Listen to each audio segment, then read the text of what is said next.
So I wanted to create this video because I want to talk about something that's been on my mind lately, but I'm having a lot of trouble writing about it because it's just so detailed. I've tried writing about it several different ways and I can't sort of wrap my head around it. So I thought maybe if I just start talking about it, I can get the thoughts out there and see what happens, and maybe other people can have some other ideas.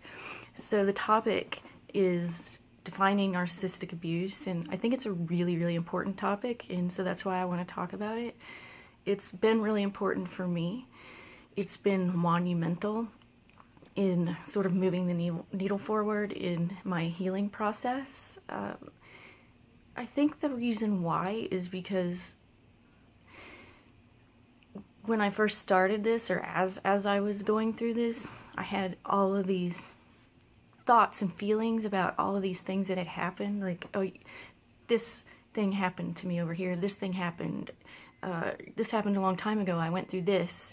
It was all these little tiny things that had happened, and you know, the pieces, the overwhelming scope of what had happened was just too big to even grasp, really. And so that I'd have one feeling about something that happened over here, a different feeling about something that happened over here, and I couldn't even put everything together and think about what I'd been through because I was too busy processing one thing at a time. And I feel like we have a good sense of other types of abuse and what they are and how they're distinct from one another. We know what physical abuse is. We know what emotional and psychological abuse entail. We know what sexual abuse is, financial abuse, but what is narcissistic abuse? And I read an article the other day saying that up to, I think it was 158 million people in the United States are affected by narcissistic abuse.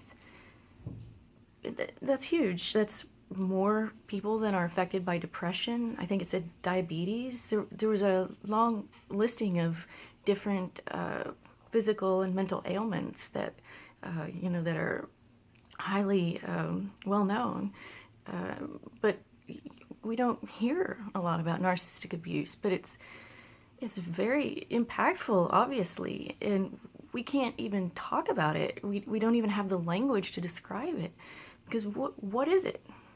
Obviously, it has psychological and emotional components to it, but there's something else to it. There's this distinct element to it. And I really wanted to be able to think about and talk about what that was, because there was this overarching thing to it that was making it hard for me to conceptualize what had happened to me. And I finally figured out that the way I could talk about it was through describing it as sort of a distortion of reality. That what narcissists do is come in and create a false persona for you. It's this false person that they create based on knowing you, knowing what it is you want, and then being that person for you. And creating this false world for you, this false reality. And they may be doing it with several other people as well. So in a way, it's sort of like this false universe is existing. And then you fall in love with that person. It's everything you want. But it's not real. And they're intentionally doing it. They're manipulating you into this false world. And so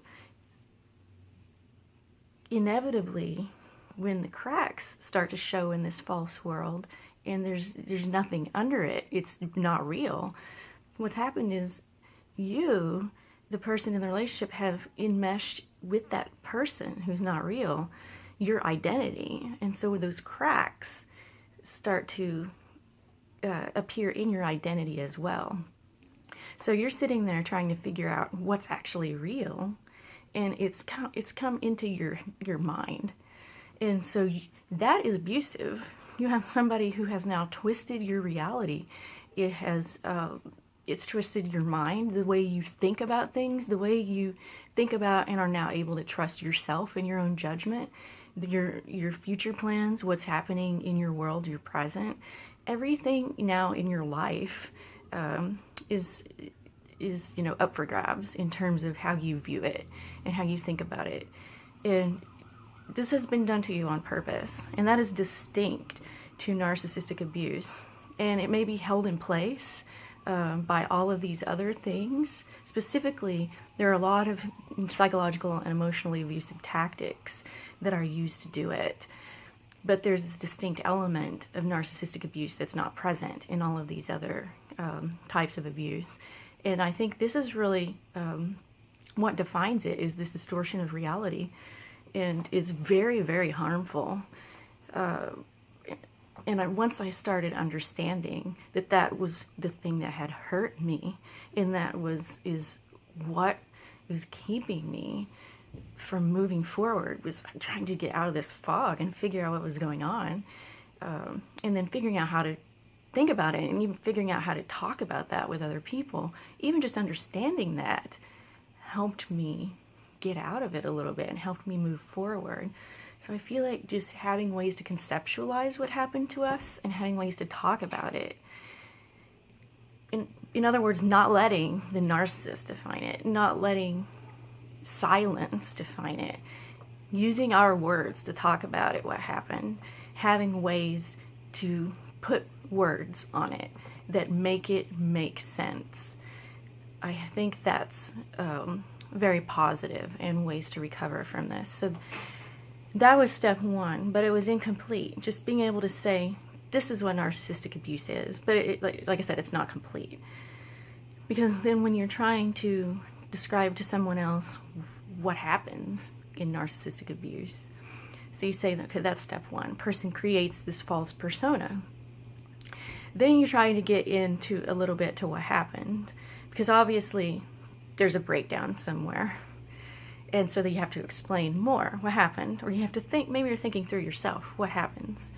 So you say the false persona part, and someone's following along outside. Let's say you're explaining to someone else, someone's following along, and so you say, okay, well, so-and-so, the narcissist, has created a false persona, and it was specifically created for me to fall in love with.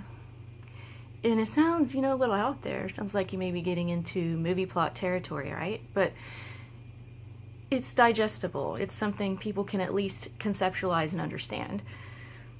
But it's the next part. It's getting into the next things that you can then layer on top of it, where everything starts to break down. Because once you say that part, somebody has created a false persona, and then start adding in what happens next, it stops making any sense.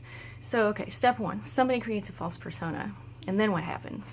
Well, then the person that created a false persona just does all these crazy things, like serial cheating and devaluing viciously that person that they got to fall in love with them, and leading these multiple lives and smearing that person behind their back and just treating them horribly, and they may physically abuse them too, and just like you may be talking to the other person and they're like, wait a second, that doesn't even make any sense.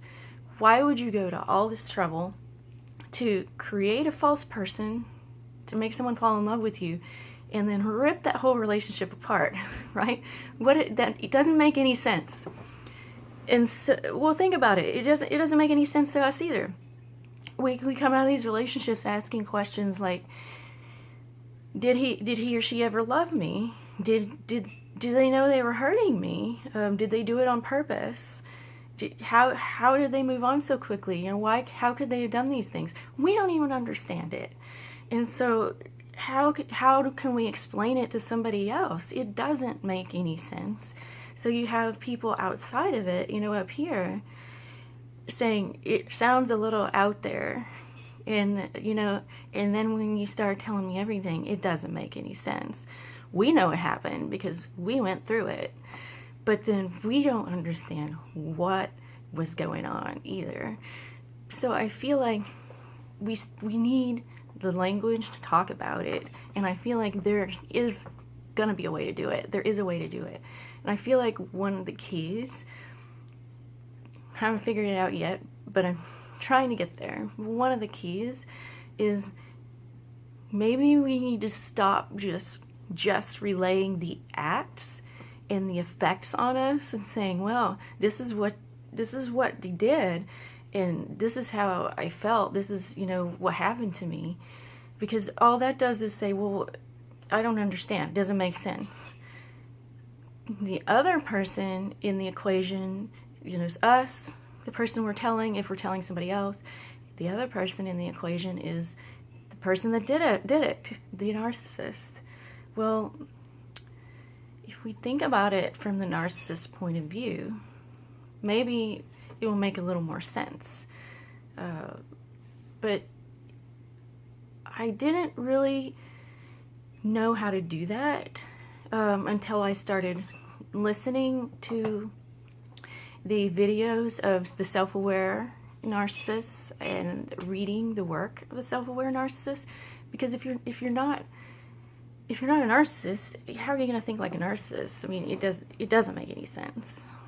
But once you start to hear what it is they're thinking, it starts to make a little more sense. You can put yourself in their shoes, and it doesn't mean that you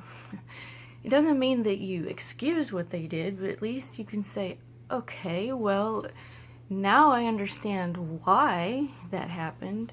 So, for example, in the example I was just talking about, so the narcissist creates this great persona for someone to fall in love with. Well, why would they then suddenly do all these things to rip it apart? Well, let's think about it from the narcissist perspective. What do we know about narcissists? They're very thin-skinned. It's very easy to activate their sense of shame. And they feel like a lot of things are criticisms that most people wouldn't.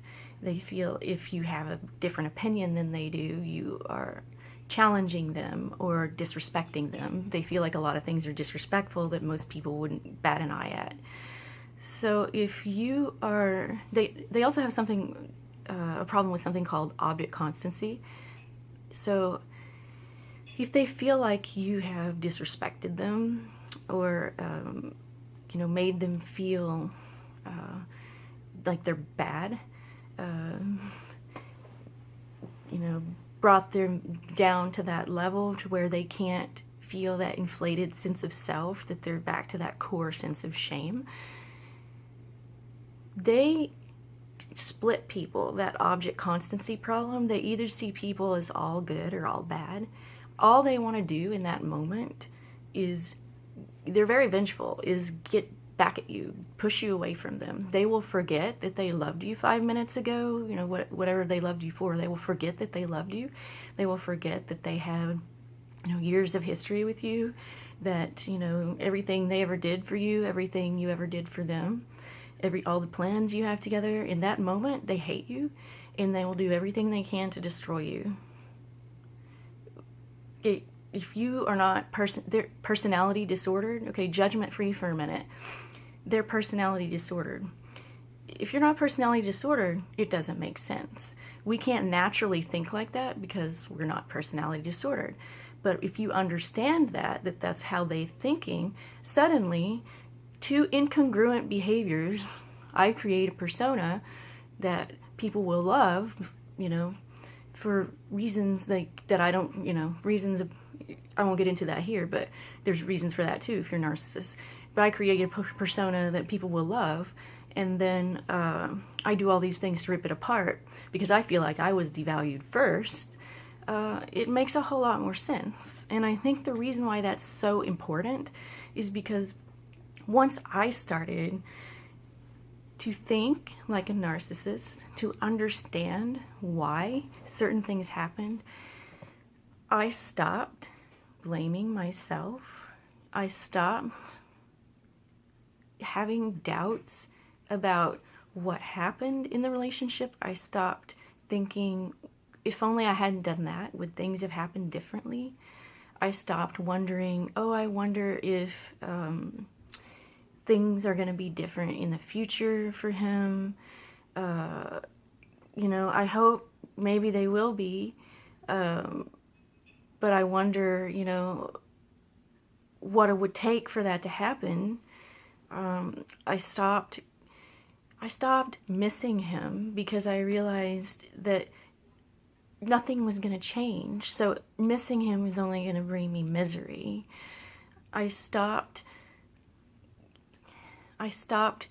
feeling bad about the things he said to me because I realized he was splitting me in that moment. That's what he was feeling, and he couldn't stop himself. It doesn't make it okay. It doesn't mean to justify it and say, well, he's perfectly right to have said those things. It just means that was what he was doing. So understanding how he thought moved me really forward in the healing process. It helped me separate me from that relationship and let it go a little further. And I feel like being able to explain this succinctly, not the length of time it's just taken me just to explain this small part, but to be able to explain this in a way that I can conceptually remind myself what is happening, so that I can keep moving forward and explain it to other people as well, because there are people in our circles that want to help support us, but they don't understand, you know, what we've gone through. And we may meet people in the future and we may want to say, you know, this is what I went through, and just being able to say, here's what it was like. I think having some language around that would be very helpful. And so this is, you know, where I am now. These are the thoughts I'm having, is thinking about how did we talk about this. So thanks for listening. I hope to hear from you what you think about this. Bye.